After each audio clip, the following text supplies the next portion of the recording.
metsile mi kudo le wenu kuda zangagbe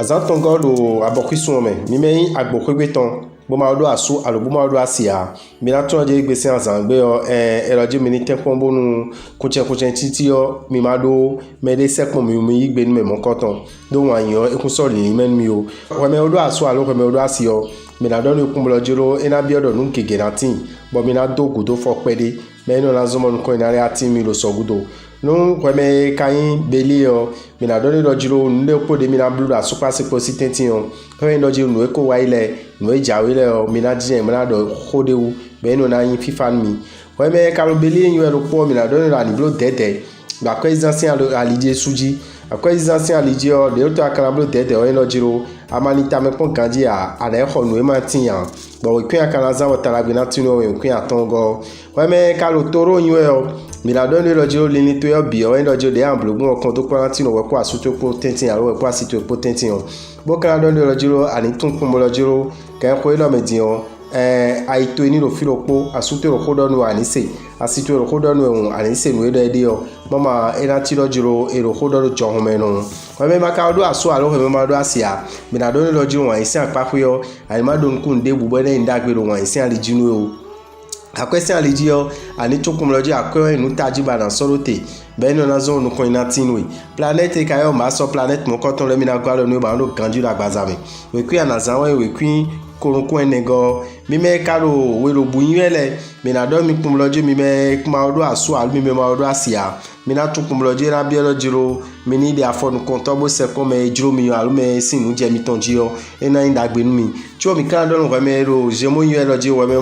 odo aso alo we me odo asio dojo nu keke na timbo ki ko pon na so pon we de kan mo kan don we lojiro ani tun kun mo lojiro kan ko lo medin o planète yo Saturne planète mon coton elo mi na ton ve pe de nu ero a kwesi aliji wa kwesi ali ko ni o e kan gududu de botagba ton na wa bodu lo po mi ton le mi kan do mi la zo si apako yo mi ni tun kun mo lojiro kan dido mi ton e na zo ma zo mi ton la don ko ibotara gbe na tin mi we kwi mi na zan we kwi ogo we me kala ga sayin we bodo aso alo bodo asio planète yo venu sur planète mon coton elo mi na le ton wa yin aso pasi potentin bo ina ti lo gbede ewule a lo sin zameton we me maka odo aso alo we me ma odo asia mi na do kum lo jiro ani tun lo jiro leni to le bi o en lo jiro de ana blogbon bo me ne asunu al me ne asinu ya pe me mon coton mo kan mejo me o ado eni oni point akwesi apako yo ani tun kum lo ji ara mo ve pe de ali mon coton ji bo kan do no lo jiro ndebule aja bi blogwe bo nu mon coton mai nu bo na renu gege wa nu ya nu dagbede anu ya ma do ta me mo ve na tinu lo akwesi aliji lo po mi ton le mi na do mi lo jiro mi ni tun lo de mi na blog mo aso mi ton la do nu kon yo isin kan mi na ho ene otu o mi ni tun kum lo jiro mi ni tempon bodo pejinu mi de bo ma ka décourager o we kwi mi na zanwo we kwi aizengo we me ka lo kini yo bolo gbe mi ton se eji o mi na do sun o do di reju mi na don fifa wa super potentin mo kon do palatin mi we me ma ka do aso alo we me ma do asia a to kun bolo jiro kan ko lo meji o me na mo we bon to na je ton jile o de na level je de jigora tu akana tun lo jiro ni akwesi apakwe o ani tun lo jiro ve pe de na tinwe trala we me de ko ja akwede na igbe we me déposer dossier de boy na blow après de noyo tun lo jiro mo koton de na ya tite mo e kuna tite mo nwe o kan do nu we me ba na de po pe de we me ja gbe ba we de po pe de roje gbe si asangbe ko yin na nu bo ala be sport mo koton na level ganji o we kwi ana zanwe we kwi gban ko enego mi me karo non da lo ji yun blog mi ton si we bo wa do aso albu ma do asia e do mi ni hunu kumi ton mi ja edun we mi ja ifide nu kumi ton ni lo hun do me ona la pa mi ton fe cho mi na ro fide vo mo bo kan do mi lo jiro akwesi apako yo ani to kum lo jiro taragbe na tinu la akwesi apako akwa amatre do nu kun ton we na je agbon me no bo kan ndagbe nu lo po mi ton mi kon mi na do tun lo jiro e lo fa tu de ro te won te po ya so mo ma je a ho me bo ni ade content me o cho wa me ro vierge ni we o planète yo Pluton planète mon coton e lo di lo jiro ni blo de la zone ton combo na imeton ni rote bo nu ikun kan na zan we ikun kan nego we me ka lo balance ni we bo mi lodo nu da kan mi na do ni lo we me ma do aso alo we me ma do asia tu ne mi na pe me de bo e kan nu da gbe mi tu akran tun lo jiro kan fo lo lo me di o me na asunu ya lo me na asinu yo numo koton adi black pe me mo koton do me na yi me ba na mo je nkan si apakwe cho mi na do no lo jiro a super siposi aliji o mi ni tuno elo bibi o mi elo je mi te pomo nu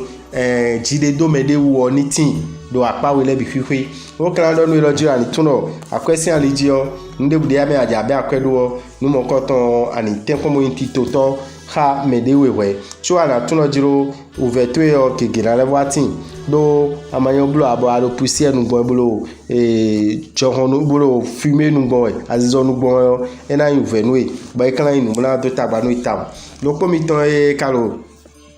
be mi ton si ele bo imbalance le o mi na do mi pom lo jiro mi na te pombo azo mi ton si apako yo nu gege na ti mo mi na soro aliji mo nu ko ina do tin mi o ko mi na zanwo e kwin tantongo ko me kalo ho click le yin yo mi na do no me odo aso alo ko me odo asi yo ena bi oje mi level chite lo mi de o bo do hold mi de bo no awajiji oni tin lo mi tentin wo me ma ka odo aso alo ko me ma odo asi a mi na do no pom lo jiro kan ko lo me zin o e ma do nu kun lo jiro me na asu mi alo asi mi o e mi na mo cha o planète Venus or planète mon coton e do ji mi na gwa lo mi lo akwesi apakwe bo ve de o e na pe bo na de pede si me tu as quand tout planète et Pluton planète mon coton et du Dieu et jande bu khogbe un et ni so no do so e ma yin lo je dandan na ho ibe o e o amo est-ce que ni nu bo nu e ma ho ibe na pa me a si hone bo kana do no lo jiro azo si apakwe yo bo tun lo jiro ve pede na nu e won wi wana supo ba zo gbe to le na je godoto e mo na do mi na hin to igble e lo woni ve ti huye yo zinzande di yo akiona ken we kwin akana zanwe we kwin olopo go we me kalo kadato yin e planète yo Pluton planète mo koton de mi na gwa lo no lo yin san pa pe chu mi na tun huyan de butre jade yo no po de mi na tun pon we lo jiro mi na so we so keme chu mi na do we me Sagittaire lo jiro gan ko lo mediani tun lo jiro planète yo Pluton planète mo koton e de mi na gwa lo no la so to kon ba zona do nu kon yi no ya ba na blo an pe blan biblioto bo kla vo tun pon lo jiro ni amayon blo asupa siposi tentian commissiona ka bo me de jio do ko na ni blawa amo mi ni tun pon lo jiro dandan me yo ni eja ho ikunba we eja be no da ikunba me yo eni ni ta me pon ganji we cho ben mo koton biblo mo ma over yo eno ayi me lo poloton we kwi akala zan we kwi tenego mi me kalo ye we zogma no yin e ina do mi lo jiro mi ni tun kan ko lo me planète Venus so gwa lo mi bo mi me odo aso alo mi me odo asi yo bi kwi yo mi na tun ko mo lo jiro egbesi asangbe yo no gege na timbo na inu dagbe kele ni bo kala le bodon mi lo jiro mi ni tun no mi me ma odo aso alo mi me ma odo asi a me na mi ton mi na pipeto tu akala tun ko mo lo jiro kan ko lo me dion akweto si apako yo akweyo ya jije npede e kana jije npede yo me de su si we na zon wa tun ko mo lo jiro nde budi aya bibliogo yo nu mo koton ni no ten komo no we ni no de kon we kwin kana zambo no ko na tin me e we kwin afoton kun lopogo we me kalo 50 ton yo bo ro gbe mi ton se yo mi na do ni lo jiro asupa siposi tenti kon do polatin we me ma odo aso alo we me ma odo asia bo tun lo jiro mani medion me na asu no alo asinu ya la pe amon lopo e lo je makoya o décourager trop lo bo kala bo do ni lo jiro ina lo si apako yo akwezan si apako yo o ve pede na ro fine o ve kala ro fine o si jome de doa mama jome do we na zombo ina tun lo jiro kan ko lo medion planète yo Mars planète mon koton e ro lido ko mo lo jiro emi na gwa lo nu me ro no kombo yin inu emi na gwa lo nu we ba zo to na do nu kon ime ko me sin pede na wa tu akala tun lo ji mi do na blo tede la zo lo po kon mo na tun lo jiro me le so we polo me de chichopo ene ndagbe nwe we kun ala zawo we kun atongo we me kalu ko bi nwe mi na do no polo we me odo aso alo we me odo asio ani tun ko mo jiro adona blue tete do wa lo to yenya ewe na zon bo ve na tin we pa so to potenti we polo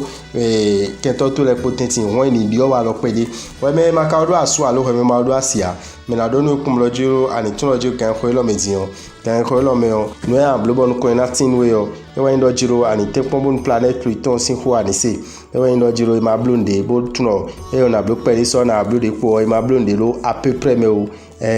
boni ntite do nu bi hu bo nu bi hu na do nu kon yi planète Jupiter de sukale mi na gwa lo mi la so me